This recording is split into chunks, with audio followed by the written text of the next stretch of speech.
नमस्कार बच्चों। संस्कृत विषय में आप सभी का स्वागत है। आज हम महाकवि कालिदास की पुस्तक मेघदूतम का श्लोक नंबर 10 पढ़ने जा रहे हैं।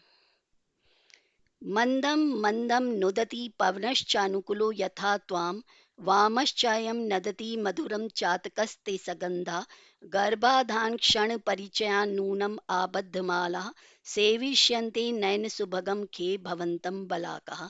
ये था इसका उच्चारण। अनुकूलः पवनः का अर्थ है अनुकूल वायु। त्वाम मंदम मंदम का अर्थ है तुम्हें धीरे धीरे। यथा अनुदति का मतलब है जैसे प्रेरित करती है। ते वामः का अर्थ है तुम्हारी बाईं ओर यानी लेफ्ट साइड। मधुरम नदति का अर्थ है मधुर शब्द कर रहा है। गर्भाधान क्षण परिचयात का अर्थ है गर्भ धारण की क्षण का आनंद का परिचय होने से। खे का अर्थ है आकाश में। आबद्ध माला का अर्थ है पंक्तियां बनाए हुए। बलाकह का अर्थ है बगुलियां। नयन सुभगम का अर्थ है आंखों को सुंदर लगने वाली। भवंतम का अर्थ है आपको। नूनम का अर्थ है अवश्य। सेविष्यन्ते का अर्थ है सेवा करेंगे। ये थे शब्दार्थ। अब जानते हैं श्लोक में राइटर क्या कहना चाह रहा है। यक्ष मेघ से कहता है, क्लाउड से क्या कहता है कि हवा तुम्हारी यात्रा के अनुकूल होकर धीरे धीरे चल रही है। यह तुम्हारी यात्रा के लिए तुम्हें प्रेरित कर रही है। यह एक शुभ शकुन है। जब हम किसी ट्रिप पर जाते हैं ना तो पंडित जी से पूछते हैं कि पंडित जी हम थोड़ा जर्नी पर जा रहे हैं तो मुहूर्त बताइए कि मुहूर्त कौन सा अच्छा होगा। तो पंडित जी शुभ मुहूर्त बताते हैं। तो शकुन और अपशकुन भी होते हैं। कोई शुभ शकुन हो जाता है तो हम कहते हैं अरे वाह, शकुन बहुत अच्छा हुआ तो हमारी यात्रा बहुत अच्छी होगी। तो यक्ष मेघ से कहता है यहाँ पर कि देखो एयर क्वालिटी कितनी अच्छी है। एयर क्वालिटी कैसे अच्छी होगी कि धीरे धीरे हवा चले। बहुत तेजी से चलेगी तो वो तूफान हो जाएगा।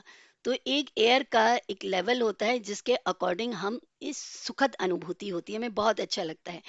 तो एयर जो होगी अगर ठंडी ठंडी होगी, सुगंधित होगी और धीरे धीरे चल रही होगी तो यात्रा का आनंद आएगा। तो वो उसको मोटिवेट कर रहे हैं कि तुम मेरी प्रियतमा के पास मेरा संदेशा लेकर जाओ, यानी कि मेरा हालचाल उन्हें बताओ कि मैं यहाँ स्वस्थ हूँ, ठीक ठाक हूँ। तो ये हालचाल अपने प्रियतमा तक पहुंचाने के लिए मेघ को मोटिवेट कर रहे हैं कि तुम जाओ, ये बहुत ही अच्छी घड़ी है, शुभ घड़ी है। अभिमानी चातक तुम्हारी बाईं ओर मीठी ध्वनि उत्पन्न कर रहा है। अभिमानी चातक, चातक एक पक्षी विशेष है और उसको अभिमानी यहाँ इसलिए कहा गया है क्योंकि वो थोड़ा घमंडी इसलिए उसको मानते हैं कि वो उसका एक वो होता है कि एक मेंटेलिटी है कि रेन वाटर जो होगा ना उसी से अपनी प्यास बुझाएगा। अनदर कहीं का कोई कोई वाटर होगा उसको वो नहीं पिएगा।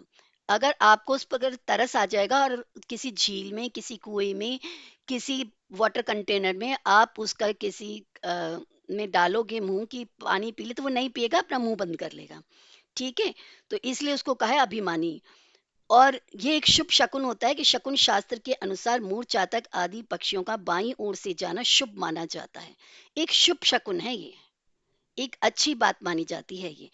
और चातक पक्षी को बच्चों माना जाता है कि वर्षा आने का संकेत करता है।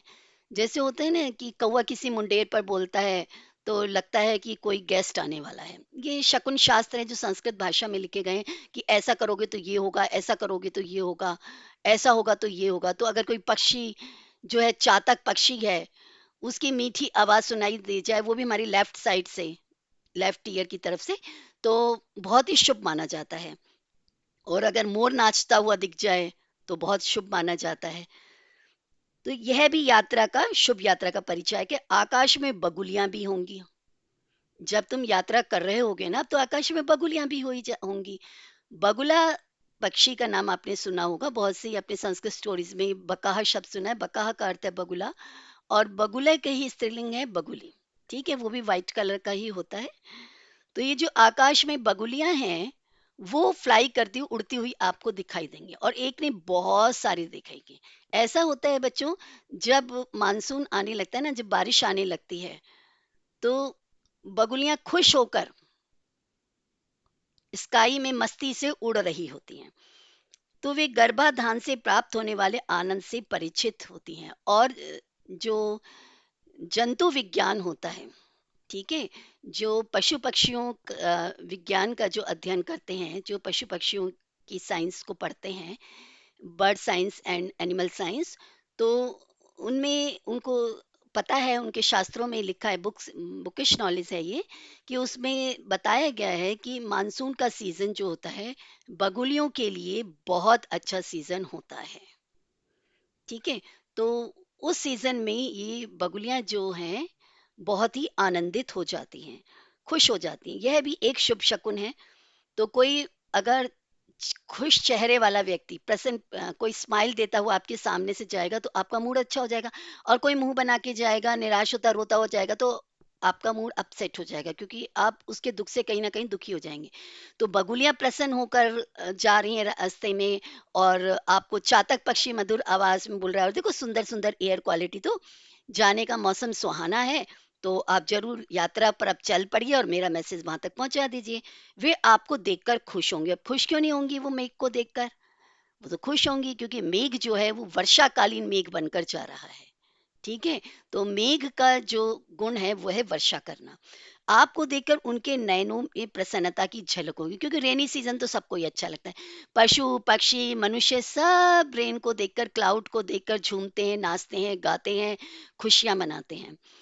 वे बगुलियां तुम्हें देखकर आकाश में पंक्तिबद्ध होकर अवश्य ही तुम्हारी सेवा करेंगी, अर्थात तुम्हारा स्वागत करेंगी, तुम्हारा वेलकम करेंगी। तो जब रेन आती है और आकाश में क्लाउड आते हैं, काले काले मेघा आते हैं, तो लोग बड़े खुश होकर उन पर कविताएं लिखते हैं, शायरियां करते हैं, नाचते हैं, गाते हैं, झूमते हैं और वर्षा का आनंद लेते हैं।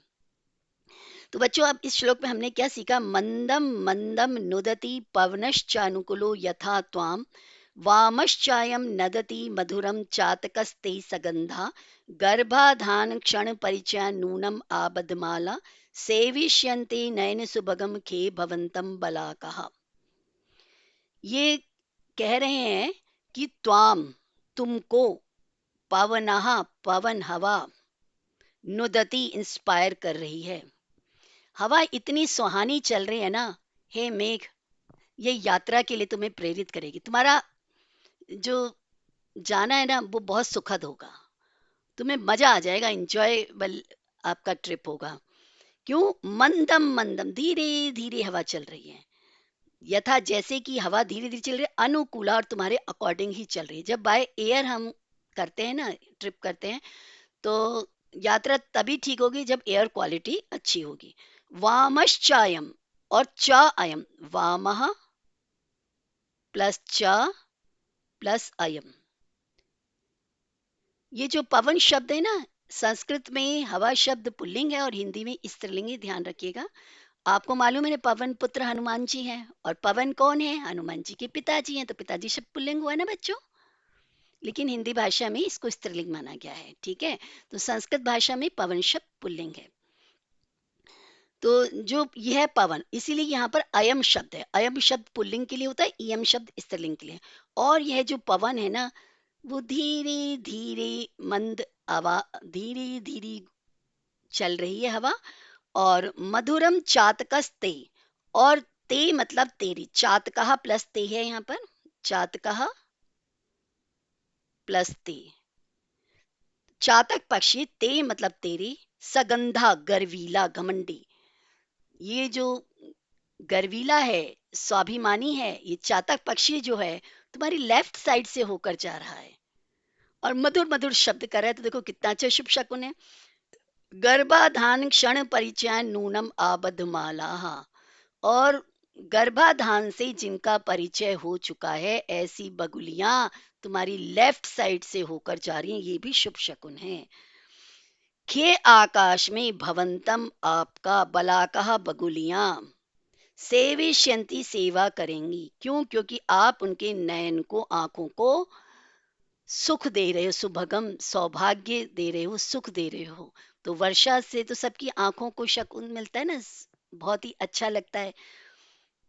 तो हवा तुम्हारे अनुकूल है, धीरे धीरे चलती है, तुम्हें जाने के लिए प्रेरित कर रही है। यह चातक पक्षी तुम्हारी बाईं ओर मधुर शब्द कर रहा है। गर्भाधान के क्षण से परिचित बगुलियां आकाश में पंक्तिबद्ध होंगी, यानी कि बहुत सारी, इतनी सारी बगुलियां हैं कि ऐसे लग रहा है देखकर कि आकाश में बगुलियों ने भी लाइन बना ली है मेघ का वेलकम करने के लिए। जैसे कोई घर में आता है, आप उसका वेलकम करते हो ना, परिवार के सारे सदस्य आ जाते हैं। ठीक है? तो कभी गेस्ट का कोई वीआईपी गेस्ट होता है तो उसके लिए क्या करते हैं, आरती सजाते हैं, थाल सजाते हैं और उसका टीका-वीका करते हैं, फूलों से सजाते हैं। तो ऐसे ही सुंदर-सुंदर बलाकाएँ जो है ना, वो आपका स्वागत करेंगी स्काई में उड़ती हुई। तो आपको मेघ को देखकर वे अवश्य आपकी सेवा करेंगी, अर्थात आपका स्वागत करेंगी। तो बच्चों, कैसा लगा ये मेरा वीडियो? अगर ये वीडियो आपको अच्छा लगा हो तो इसे प्लीज़ अधिक से अधिक लाइक, शेयर और सब्सक्राइब कीजिएगा।